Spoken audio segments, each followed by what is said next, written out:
बिस्मिल्लाहिर्रहमानिर्रहीम। अस्सलाम वालेकुम। मैं हूं फ़हीम अख्तर, आप मुझे यूट्यूब पे देख रहे हैं। नाज़रीन, आज वही हुआ जिसका ख़दशा था। इलेक्शन कमीशन ऑफ पाकिस्तान ने कल पीटीआई के डेरा इस्माइल ख़ान से सिटी मेयर के उम्मीदवार उमर अमीन गंडापुर को इलेक्शन लड़ने से रोका, नाअहल किया। उन्होंने आज फ़ैसला इस्लामाबाद हाई कोर्ट में चैलेंज किया और यूँ अली अमीन गंडापुर के जो भाई हैं उमर अमीन गंडापुर, उनको अबूरी रिलीफ दे दिया गया और जो इलेक्शन कमीशन का हुक्मनामा था उमर अमीन गंडापुर से मुतालिक उसे सस्पेंड कर दिया गया और 11 फरवरी को इलेक्शन कमीशन को नोटिस जारी कर दिया। ये रिलीफ मिला, इसकी तफसीलात आपके साथ शेयर करेंगे। और पाकिस्तान तहरीक इंसाफ के सेनेटर फैसल वाडा, इनकी नाअहली का case election commission of Pakistan कल फैसला सुनाने वाला है। केस की मुकम्मल डिटेल आपके साथ शेयर करेंगे, कब क्या कहाँ क्या क्या हुआ और क्या फ़ैसला आ सकता है, इस बारे भी आपके साथ इंशाल्लाह आज जो है वो आपको इन्फॉर्मेशन दी जाएंगी। आगाज़ फैसल वाडा के केस से ही करते हैं। NA 249 कराची से तहरीक इंसाफ की टिकट के ऊपर मुंतखब होने वाले फैसल वाडा वफाकी वज़ीर भी रहे, लेकिन इनको शायद इनकी बदकिस्मती कि इनके जो मुखालफीन थे उन्होंने हारने के बावजूद उन्होंने अपनी हार तस्लीम नहीं की और एक वाज़े मार्जिन से नाकामी के बावजूद इन्होंने पहले हाई कोर्ट से रुजू किया और फिर इलेक्शन कमीशन ऑफ पाकिस्तान से रुजू किया। इसी दौरान जंग और जियो ग्रुप के एक सहाफ़ी फ़खर दुरानी साहब की स्टोरी सामने आती है 2020 में, और उस स्टोरी के बाद 3 मुतफ़र्रिक़ दरख्वास्तें इलेक्शन कमीशन ऑफ पाकिस्तान में दायर होती हैं। 21 जनवरी 2020 को दरख्वास्तें दायर होती हैं। दरख्वास्त गुजार थे कादिर मंदोखेल, जो कि अब NA 249 पर पीपल्स पार्टी के MNA हैं, मियाँ माफ़ कीजिएगा मियाँ फैसल और मियाँ आसिफ महमूद। इन तीनों ने दरख्वास्तें दी कि फैसल वाडा के पास दोहरी शहरियत है। इन्होंने इलेक्शन कमीशन ऑफ पाकिस्तान से दोहरी शहरियत छुपाई थी। जब नॉमिनेशन पेपर जमा कराए गए उस वक्त तक उनके पास दोहरी शहरियत थी, लेकिन उन्होंने इलेक्शन कमीशन को ये बताया कि उनके पास दोहरी शहरियत नहीं है और उन्होंने जो अमरीकी शहरियत है वो छोड़ दी है। इलेक्शन कमीशन से कहा गया कि इन्होंने जो है वो इलेक्शन कमीशन से गलत बयानी की है, झूठ बोलने के मुर्तकब हुए हैं, लिहाजा इनको आर्टिकल 62(1) या 63(1)F के तहत जो है इनको डिसक्वालीफाई किया जाए। इलेक्शन कमीशन में अब तक कुल 23 समातें हुई। 23 समातों में मुख्तलिफ मुतफ़र्रिक़ किस्म के फ़ैसले भी इलेक्शन कमीशन ने दिए।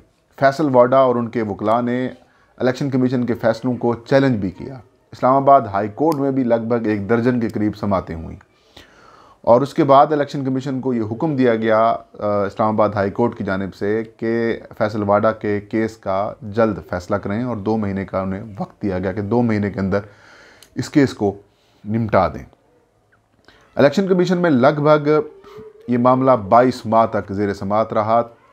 21 जनवरी 2020 में इस केस को दायर किया गया। पहली समात 3 फरवरी 2020 को हुई। उस वक्त के chief election commissioner Sikandar Sultan, उस वक्त के chief election commissioner justice retired Sardar Raza Khan और बाकी जो 4 मेंबर्स थे, यानी कि 5 रुकनी इलेक्शन कमीशन इसकी मुख्तलिफ समातें करता रहा और समातें जो हैं वो फ़ैसला ना हो सका। पीटीआई यानी कि फैसल वाडा उनके फ़ैसलों को चैलेंज करती थी, एक केस लटका रहा। फैसल वाडा की जानिब से ये मौक़िफ़ इख्तियार किया गया था कि वो बाय बर्थ जो हैं वो डुअल नेशनल थे और लेकिन उन्होंने इंतखाबात से पहले और नॉमिनेशन पेपर जिस वक्त जमा कराया, जो नॉमिनेशन पेपर्स उन्होंने जमा कराए हैं वो बिल्कुल दुरुस्त हैं। उस वक्त उनके पास दोहरी शहरियत नहीं थी और शहरियत वो छोड़ चुके थे। दरख्वास्त गुजारों के ऊपर उन्होंने इल्ज़ामात लगाए कि दरख्वास्त गुजार जो हैं वो सिर्फ़ एक सियासी बोझ और सियासी इंतकाम का निशाना बनाते हुए मुझे टारगेट कर रहे हैं और अब वो केस ऐसा नहीं है। फिर एक वक्त ऐसा भी आया जब मामला ज़्यादा बिगड़ने लगे तो इन्होंने यानी कि फैसल वाडा ने मार्च 2021 में जब सेनेट इलेक्शंस हुए थे तो उससे कुछ दिन पहले अपना जो इस्तीफ़ा है वो दे दिया था और बाद में उन्होंने सेनेटरशिप के लिए जो है वो इलेक्शन लड़ा और सिंध से पीटीआई के वो सेनेटर मुंतखब हो गए। जब सेनेटर बन गए तो फिर फैसल वाडा और उनके वकला ये समझ रहे थे कि जब हम अपनी नशिस्त छोड़ देंगे NA 249 कराची की तो उसके बाद दरख्वास्त भी ख़त्म हो जाएगी, खारिज हो जाएगी, क्योंकि वो रुकन कौमी असम्बली नहीं रहे। लेकिन फिर एक और एप्लीकेशन दे दी गई इन्हीं दरख्वास्त गुजारों की जानिब से कि उनको बतौर सेनेटर भी नाअहल किया जाए, क्योंकि उन्होंने इलेक्शन कमीशन से झूठ बोला।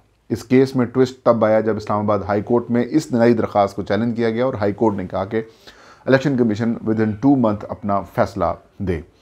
फिर हतमी जो समात हुई 23 दिसंबर 2021 को, उसमें दरख्वास्त गुजारों से एक अहम पॉइंट उठाया चीफ इलेक्शन कमिश्नर ने कि दरख्वास्त गुजार जो हैं वो सबूत पेश करें कि जो उन्होंने अपनी जो शहरियत छोड़ी है उसकी क्या तारीख़ है। हतमी अथराइज जो है वो आप सर्टिफिकेट दें या कॉपी उसकी जो है वो सर्टिफिकेट जमा कराएं, डॉक्यूमेंट दें। दरख्वास्त गुजारी जमा कराने में नाकाम हुए। चीफ इलेक्शन कमिश्नर और मेंबरान ने ये सवाल क्यों किया? कानून ये कहता है कि अगर दरख्वास्त गुजार ने कोई इल्ज़ाम लगाया है और जिनके ऊपर इल्ज़ाम लगा है, अगर वो उन इल्ज़ामात की तरदीद कर देते हैं, उन इल्ज़ामात को तस्लीम नहीं करते, तो फिर बारे सबूत जो है वो दरख्वास्त गुजार के ऊपर होता है। दरख्वास्त गुजार ने फिर इलेक्शन कमीशन से कहा कि आप जो हैं वो अमरीकी एम्बेसी से पूछें, वो हमें डॉक्यूमेंट्स फराहम नहीं करे, मवाद या तफसीलात फराहम नहीं करे। तो इलेक्शन कमीशन ने इनकार कर दिया था। तो ये एक ऐसा नुक्ता है जिसके ऊपर मैं ये समझ रहा हूँ कि शायद फैसल वाडा को नाअहली से बच जाएं, वो उनको बचत हो जाए। लेकिन एक तासुर चल रहा है इलेक्शन कमीशन का पीटीआई के अगेंस्ट, शायद वो आड़े आए और वो जो है वो इलेक्शन कमीशन इनको डिस्क्वालीफाई कर दे। लेकिन लगता नहीं है कि ऐसा हो।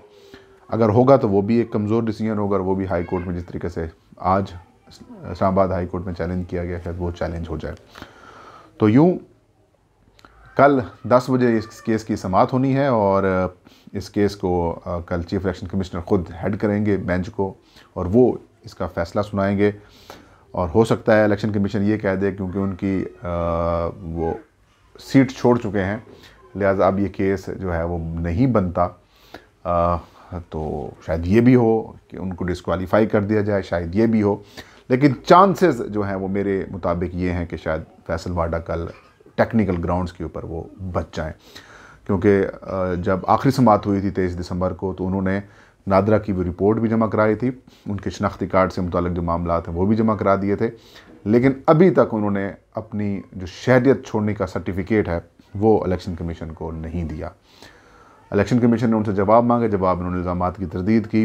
तो एक नुक्ता है जिसके ऊपर वो टेक्निकलिटीज़ फैसल वाडा साहब भी खेल रहे हैं, और शायद वो इलेक्शन कमीशन भी उसी टेक्निकलिटीज़ के अंदर फंस जाए। बहरहाल कल फैसला आ रहा है, बड़ा अहम फैसला है, पूरे पाकिस्तान की इस सारे केस के ऊपर नज़रें हैं।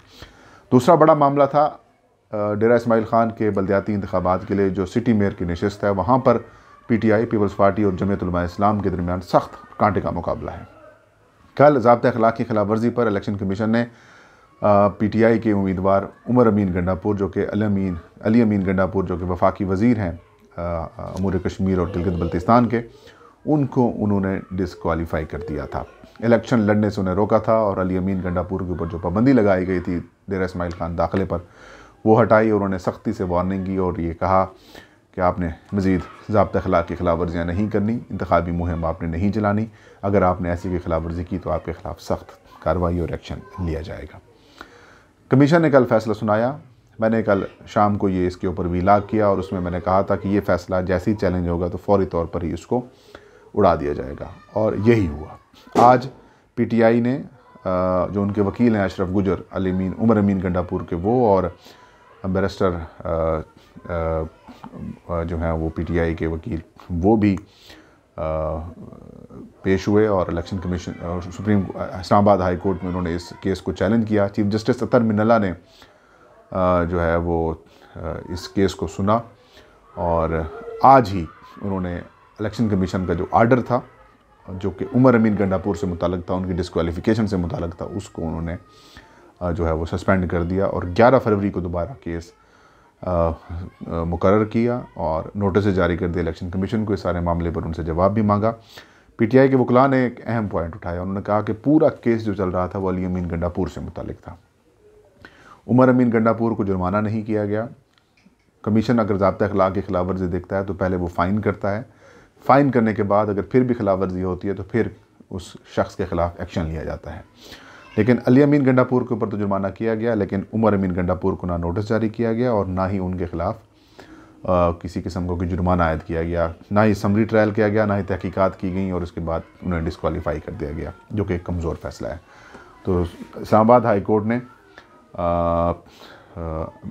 बैरिस्टर अली ज़फ़र और अशरफ गुजर की दरख्वास्त के ऊपर जो है वो इस केस का फ़ैसला सुनाया और सुप्रीम और उन्हें इलेक्शन कमीशन को का जो हुक्मनामा था उसे मुअत्तल कर दिया और UPTI को एक अबूरी रिलीफ मिला। अब 11 फरवरी को दोबारा केस की समाअत होगी और उसमें भी इम्कान यही है कि शायद उसे मुस्तकिल तौर पर ही फैसले को उड़ा दिया जाए, लेकिन ये डिपेंड करता है कि इलेक्शन कमीशन वहाँ पर क्या अपना मौक़िफ़ पेश करता है। तो नाज़रीन, ये थी आज की वीडियो। इंशाल्लाह नेक्स्ट वीडियो में नई खबर नए के साथ हाजिर होंगे। तो मुझे इजाज़त दीजिए। अपना और अपने चाहने वालों का ढेर सारा ख्याल रखें। अल्लाह हम सबका हामी और नासिर।